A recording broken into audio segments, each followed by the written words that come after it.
कहते हैं कि जब अपने घर को खाली करने का डर सताता है तो उस घर की यादें ठीक से सोने भी नहीं देती। कुछ ऐसा ही हाल इस समय बीजेपी के नेताओं का है। हालांकि यहाँ घर यानी कि सीट अभी खाली नहीं हुई हैं, पर नेताओं के चेहरे की हवाइयाँ उड़ी हुई हैं कि बीजेपी के दिग्गजों की दावेदारी कब कौन सी सीट पर आ जाए पता नहीं। अभी मुरली मनोहर जोशी अपनी सीट वाराणसी के खाली करने के डर से उभर भी नहीं पाए हैं और अब बीजेपी के दूसरे नेता लालजी टंडन को भी अपनी सीट लखनऊ के गंवाने का डर सताने लगा है।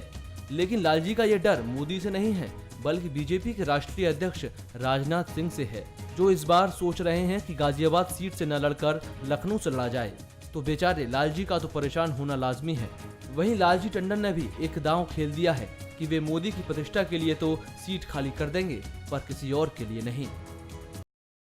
मोदी के बारे में मैंने स्वयं अपनी तरफ से कहा कि जब उनका बहुत पहले से कि अगर वो यहाँ हैं तो मुझे खुशी होगी और मैं देश का प्रधानमंत्री बनाने के लिए उनके पूरी तरह से अपनी शक्ति लगाऊंगा। उनके लिए मुझे यहाँ से लड़ाने में कोई आपत्ति नहीं।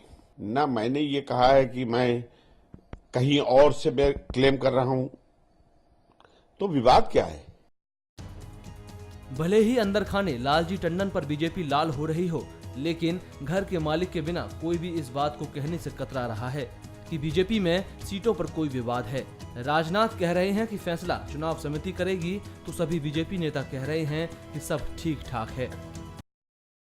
हमारे यहाँ न तो बनारस को सीट को लेकर किसी प्रकार का विवाद है, न ही लखनऊ की सीट को लेकर कोई विवाद है।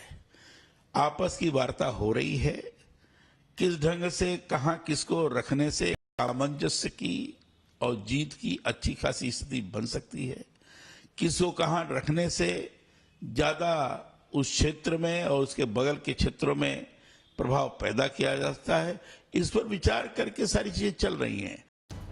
अब लड़ाई जब घर से बाहर निकलेगी तो पड़ोसी सुनकर तो खिल्ली उड़ाएंगे ही, तो फिर बीजेपी के विरोधी कैसे पीछे छूट सकते हैं। मगर सुरक्षित सीट कौन मांग रहा है? नरेंद्र मोदी जी मांग रहे हैं। उत्तर प्रदेश समझ में आता है कि उनका घर नहीं है, उनका इलाका नहीं है। गुजरात में अडवाणी जी की सीट सुरक्षित मांग रहे हैं। राजनाथ जी को सबको मालूम है कि गाजियाबाद से वो हार जाएंगे, इसलिए लखनऊ भाग के जाने की उनकी बात हो रही है। अब विरोध के बाद हो सकता है नहीं जाए। कि भाजपा के अंदर का घमासान सबके सामने आया है और मैं और भी साफ कर देना चाहता हूं कि टिकट जब उत्तर प्रदेश के घोषित होंगे तो भाजपा में रिवोल्ट होगा, क्योंकि भाजपा के पास प्रत्याशी नहीं, 80% बाहर के प्रत्याशी ले रहे हैं। बीजेपी को समझना होगा कि सीट की लड़ाई उसकी नैया पार लगाने से पहले ही डुबो सकती है, क्योंकि क्या पता छीना झपटी वाली सीट पर किसका जनाधार ज्यादा हो। और अगर सीटों की अदला बदली में किसी की सीट पलट गई तो जाहिर है कि बीजेपी को नुकसान तो होगा ही, साथ ही दिग्गजों की साख पर भी बट्टा लग सकता है। खबर फास्ट के लिए शशांक गौड़ की रिपोर्ट।